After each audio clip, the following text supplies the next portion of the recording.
వేకువ వాక్యం కొరకై ఈ తెల్లవారుజామున సామెతల గ్రంథం 27వ అధ్యాయం 27వ వచనం. నీ ఆహారమునకును నీ ఇంటి వారి ఆహారమునకును నీ పనికత్తెల జీవనమునకును మేకపాలు సమృద్ధి అగును. ప్రియులారా, ఇక్కడ ఈ ఉదయకాల సమయంలో దేవుడు మనతో మాట్లాడుతున్నాడు. ఎందుకు మేకపాలు అన్నాడు? మేకపాలు తాగాలనే అనేది కాదు, కానీ ఇక్కడ దేవుడు చిన్న మేకతో ఆ పెద్ద కుటుంబాన్ని పోలుస్తున్నాడు.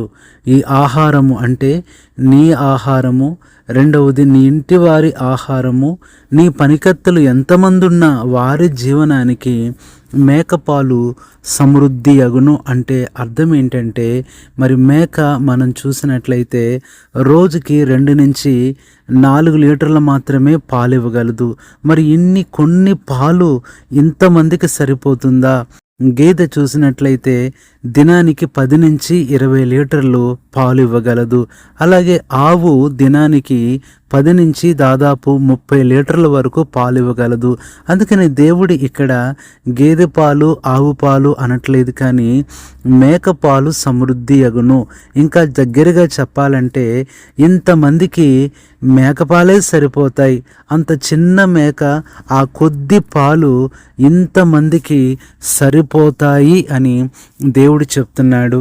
దీన్ని బట్టి ఉదయకాలము దేవుడు మనతో మాట్లాడే మాట, నీ దగ్గర ఉన్నది కొంచెమైనా నీకు, నీ ఇంట్లో ఎంతమంది ఉన్నా వాళ్ళకి, అలాగే నీ దగ్గర ఎంతమంది పనిచేస్తున్నా వారందరికి కూడా సరిపోయేటట్లుగా సమృద్ధిగా దేవుడు చేస్తాడు.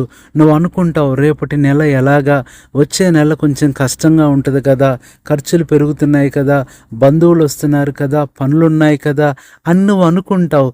ఇంకా చెప్పాలంటే అలాంటి దినాల్లోనే ఎక్కువగా సమృద్ధి ఉంటుంది, అలాంటి దినాల్లోనే ఇంకా మిగిలేవిగా ఉంటుంది. అందుకని ఉదయకాల సమయంలో నీ పరిస్థితిని బట్టో, నీ జీతాన్ని బట్టో, నీ కుటుంబాన్ని బట్టో, నీకు వచ్చే కొద్ది ఆదాయాన్ని బట్టో దిగులు పడుతున్న ప్రియ సహోదరుడా, సహోదరి, బాధపడవద్దు. అంత మాత్రమే కాదు, నీకున్న అప్పులు, రుణాలు, కట్టవలసినవి, కొనవలసినవి ఎన్నో ఉన్నాయి. వాటిని చూసి దిగులు పడుతున్నా ప్రియ సహోదరుడా, సహోదరి, నీకు మీ అందరికీ మేకపాలే సరిపోతాయి అనే మాట దేవుడు ఈ కొంచెమే మీకు సమృద్ధి అవుతుంది అన్నట్టుగా మాట్లాడుతున్నాడు. అందుకని దేవుని వాక్యంలో మనం చూసినట్లయితే సామెతలు కీర్తనల గ్రంథం 37వ అధ్యాయము 16వ వచనంలో, నీతిమంతునికి కొలిగినది కొంచెమైనను బహుమంది భక్తిహీనులకున్న ధన సమృద్ధి కంటే శ్రేష్టము. దేవుని బిడ్డలకు కలిగింది కొంచెమైనా మరి ఎక్కువ మందికి ఉన్న ధన సమృద్ధి కంటే ఇదే శ్రేష్టమైనది అంటున్నాడు.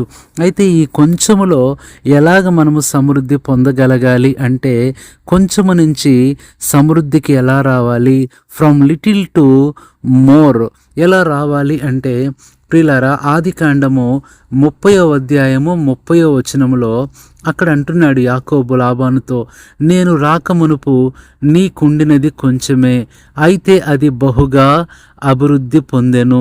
నేను పాదము పెట్టిన చోటెల్లా యెహోవా నిన్ను ఆశీర్వదించెను. ప్రియులారా, దేవుడు కొంచెములో సమృద్ధి ఇవ్వాలి అంటే మొట్టమొదట మన జీవితంలో ఉండవలసినది ఏంటంటే విశ్వాసం. యాకోబు విశ్వాసముతో అక్కడ అడుగు పెట్టడాన్ని బట్టి ఎంతగా హెచ్చించాడు, గొప్ప చేశాడు, సమృద్ధి ఇచ్చాడు. కాబట్టి దేవుడు కొంచెముగా మనం కలిగి ఉండవలసింది మొట్టమొదటిది, కొంచెములో విశ్వాసంతో ఉండు, దేవుడు నీకు సమృద్ధిని ఇస్తాడు. రెండవది చూస్తే లూకాసు వార్త 16వ అధ్యాయము 10వ వచనం, మిక్కిలి కొంచెములో నమ్మకంగా ఉండువాడు ఎక్కువలోనూ నమ్మకంగా ఉండును. రెండవది ప్రియులారా, కొంచెములో నమ్మకంగా ఉండాలి. అందుకని లూకా 19:17లో, బలా మంచి దాసుడా, నీవి కొంచెములో నమ్మకంగా ఉంటివి. దేవుని బిడ్డలంగా కొంచెముగా సమృద్ధి రావాలంటే మొట్టమొదటిది కొంచెములో విశ్వాసంగా ఉండాలి, నీకున్న కొంచెములో నమ్మకంగా ఉండాలి. మూడవది చూసినట్లయితే యోహాను సువార్త 6వ అధ్యాయము 7వ వచనం, అందుకు ఫిలిప్పు, వారిలో ప్రతివాడును కొంచెం కొంచెం పుచ్చుకొనుటకైనను 200 దేనారముల రొట్టెలు చాలవని ఆయనతో చెప్పాను. ఇక్కడ ఈ సందర్భం మనకు తెలుసు. అయితే ఇక్కడ మనకు కావలసిన మాట, కొంచెములో విధేయతగా ఉండు. దేవుడిని దగ్గర ఉన్నది కొద్దిదైనప్పటికీ కూడా వేల మందికి సరిపోయేదిగా ఆయన చేస్తాడు. ఇది మూడవది, కొంచెములో విధేయతను కనపరచాలి. నాలుగవది మనం చూసినట్లయితే యోహాను సువార్త 16వ అధ్యాయము 17వ వచనములో, కాబట్టి ఆయన శిష్యుల్లో కొందరు కొంచెము కాలమైన తర్వాత నన్ను చూడరు, మరి కొంచెము కాలమునకు నన్ను చూచెదరు అని దేవుడు ఎందుకు ఇలా చెప్తున్నాడు అనుకున్నారు. కాబట్టి ప్రియులారా, ఇక్కడ నాలుగవది చూస్తే కొంచెములో నిరీక్షణ కలిగి ఉండు. ఇప్పుడు లేకపోయినా రేపు ఉంటుంది, ఇప్పుడు రాకపోయినా రేపు వస్తుంది, ఇప్పుడు చూడలేకపోయినా రేపు నువ్వు చూస్తావు, దేవుని కార్యాలు నువ్వు చూస్తావు. కాబట్టి నాలుగవది, కొంచెములో నిరీక్షణ కలిగి ఉండాలి. ఐదవది మనం చూసినట్లయితే దేవుని వాక్యంలో నుంచి హెబ్రీయులకు రాసిన పత్రిక 10వ అధ్యాయము 37వ వచనం, ఇక కాలము బహు కొంచెముగా ఉన్నది, వచ్చుచున్నవాడు ఆలస్యము చేయక వచ్చెను.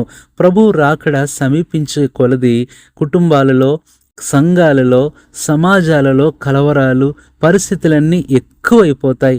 అలాంటి సమయంలో కొంచెములో సహనముతో ఉండాలి. ప్రభు వస్తున్నాడు, పర్లేదు, ఆయన చూసుకుంటాడు, ఆయన సహాయం చేస్తాడు అన్న సహనం అనుకున్నప్పుడు దేవుడు నీకు సమృద్ధినిస్తాడు. ఇది ఐదవది. ఆరవది మనం చూసినట్లయితే 1 పేతురు 1:6, ఇందువలన మీరు మిక్కిలి ఆనందించుచున్నారు గాని అవసరమును బట్టి నానా విధములైన శోధనల చేత ప్రస్తుతమున కొంచెము కాలము మీకు దుఃఖం కలుగుతున్నది. ప్రియులారా, దుఃఖాలుంటాయి, బాధలుంటాయి, అయినప్పటికీ అక్కడ ఆ కొంచెములోనే ఆనందించాలి అనే మాట దేవుడు మనకు సెలవిస్తున్నాడు. ఇది ఐదవది. ఆ కొంచెములో నువ్వు ఆనందించు, కొంచెములో సంతోషించు, ప్రభు నీకు సహాయం చేస్తాడు. ఆరోజు మనం చూస్తే 1 పేతురు 5:10, తన నిత్య మహిమకు క్రీస్తునందు మిమ్మల్ని పిలిచిన సర్వకృపానిధి దేవుడు కొంచెము కాలము మీరు శ్రమపడిన పిమ్మట తానే మిమ్మను పూర్లను చేసి స్థిరపరిచి బలపరచును. ఆరవది, కొంచెములో స్థిరంగా ఉండు. కొద్దిగా ఉందని తొలగిపోవద్దు, కొంచెము జీతమే అని మానేసేయొద్దు, కొంచెమే లాభమని వదులుకోవద్దు. ప్రియులారా, ఆ కొంచెములో నువ్వు స్థిరంగా ఉన్నప్పుడు దేవుడు ఒక దినాన నిన్ను వర్ధిల్ల చేస్తాడు. ఏడవది మనం చూస్తే ప్రకటన 3:8, నీ క్రియలను నేను ఎరుగుదును, నీకున్న శక్తి కొంచెమై ఉండినను. ఏడవది, ప్రియులారా, కొంచెములో కూడా శక్తిని కలిగి ఉండు, బలము తెచ్చుకో. ప్రభువే నీకు శక్తినిస్తాడు. అది చేయలేను, అది చదవలేను, అటు వెళ్ళలేను అని అనుకుంటున్నావేమో. కొంచెంలో నువ్వు శక్తి కలిగి ఉంటే నీ శక్తి కొంచెమే, కానీ దానికి దేవుని శక్తి తోడవుతుంది. గొలియాతు మీదికి దావీదు వెళ్తున్నప్పుడు దావీదు యొక్క బలం ఎంత, ఆయన శక్తి ఎంత, ఆ రాయి ఎంత? ప్రియులారా, అక్కడ దావీదు ఉపయోగించిన శక్తి 1% అయితే దేవుడు కలిపిన శక్తి 99. ఇది నన్ను అనుకుంటున్నావేమో, నేనే చేయాలి, నేనే ఉండాలి, నా వల్ల కాదని. ప్రియులారా, నీకంటూ దేవుడు ఒక స్పెషల్ ప్యాకేజీ అది సిద్ధపరచుంచాడు. నువ్వు వెళ్తున్నప్పుడే అది నీకు ఇస్తాడు. నీ దగ్గర ఉన్నది ఒకటైతే 99 ఆయన నీ కొరకు యాడ్ చేస్తాడు. దానికి కావలసిన విజయం ఇస్తాడు, నెమ్మదిస్తాడు. కాబట్టి ప్రియ సహోదరుడా, సహోదరి, ఈ కొంచెం అనే అనుభవంలోనే దేవుడు నీతో మాట్లాడుతున్నాడు. అందుకని ఇక్కడ అంటున్నాడు, నీ ఆహారానికి, నీ ఇంటివారి ఆహారానికి, నీ పనికత్తెల జీవానికి, జీవనమునకును మేకపాలే సరిపోతాయి. ఆ మాట ఎంత బాగుందంటే, ఎంతో పెద్ద గేదె పాలు 20 లీటర్లు కాదు, ఆవు పాలు 30 లీటర్లు కాదు, ఆ మేక ఇచ్చే 2, 3 లేదా 4 లీటర్లే ఇంతమందికి సరిపోతుంది అని చెప్పిన దేవుడు ఎంత అద్భుతంగా, జ్ఞానవంతంగా ఆ మాట సొలొమోను ద్వారా రాయిస్తూ వచ్చాడు. కాబట్టి ఈ దినాన దేవుడు నీ జీవితంలో కూడా సమృద్ధిస్తాడు. మేకపాలే సరిపోతాయి, అందరికీ సమృద్ధి, ఇంకెంతమంది వచ్చినా సమృద్ధిస్తాడు. సారెపతు విధవరాలింట్లో కూడా ఉన్నది ఆ కొంచెం పిండే, ఉన్నది బుడ్డులో కొంచెం నూనె, కానీ ఎంత సమృద్ధి చేసి మరలా భూమి మీద వర్షం పడే నిండేంత వరకు కూడా దేవుడు అనేకులు ఆహారం తినేటట్లుగా చేయగలిగినప్పుడు నీ జీవితంలో చేయలేడా? నీ కుటుంబంలో చేయలేడా? నీ ఉద్యోగంలో చేయలేడా? నీ సేవలో చేయలేడా? నీ యొక్క భవిష్యత్తు విషయంలో చేయలేడు అనుకుంటున్నావా? తప్పనిసరిగా చేస్తాడు. ఈ కొంచెములో కొంచెముగా ప్రభు వైపు చూడు. ప్రభు నీకు సహాయం చేసి నువ్వు ఊహించిన సమృద్ధి కంటే గొప్ప సమృద్ధిని నీకు ఇవ్వగలడు. అలాగ నీకు ఇవ్వాలని కూడా ఈ ఉదయకాలం నీ కొరకు ప్రార్థన చేస్తాం. పరిశుద్ధుడైన తండ్రి, ప్రభువైన యేసుక్రీస్తు నామంలో నీ పాదములకు వందనాలు, స్తోత్రాలు చెల్లించుకుంటున్నాం. ఈ తెల్లవారుజామున ఉదయకాలము వేకువ వాక్యము వేకప్ వర్డ్ ద్వారా మీరు మాట్లాడుతూ వచ్చారు ప్రభువా. నిజంగా తండ్రి, ఆ మాట మేము చాలాసార్లు సామెతలు 27:27 ఇది ఏంటి మేకపాలు గురించి ప్రభు అన్నాడు అనుకుంటాము, కానీ అది ముఖ్యంగా ఏదో పాలు తాగాలి అనేది కాదు, కానీ మేక గురించి కాదు. కానీ ఇక్కడ మరి కొన్ని లీటర్లు ఇచ్చే ఆ చిన్న మేక పాలే ఇంతమందికి సరిపోతాయి అని ప్రభువా మాట్లాడిన ఆ మాట ద్వారా ఈ ఉదయకాలం మాతో మాట్లాడుతూ వచ్చారు ప్రభువా. అలాగే ఈ దినాన చాలామంది అక్కరలు, ఆర్థిక పరిస్థితులు ఎదుర్కొంటున్న వాళ్ళు ఈ మాటలు వింటున్నారు ప్రభువా. చాలా ఆర్థికంగా కృంగిపోయిన వాళ్ళు ఉంటున్నారు ప్రభువా. వ్యాపారంగా నష్టపోయిన వాళ్ళు ఉంటున్నారు ప్రభువా.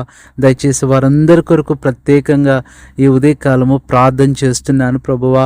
కొంచెంలో ఉండాల్సిన 7 విషయాలు కూడా మాకు గుర్తు చేశారు.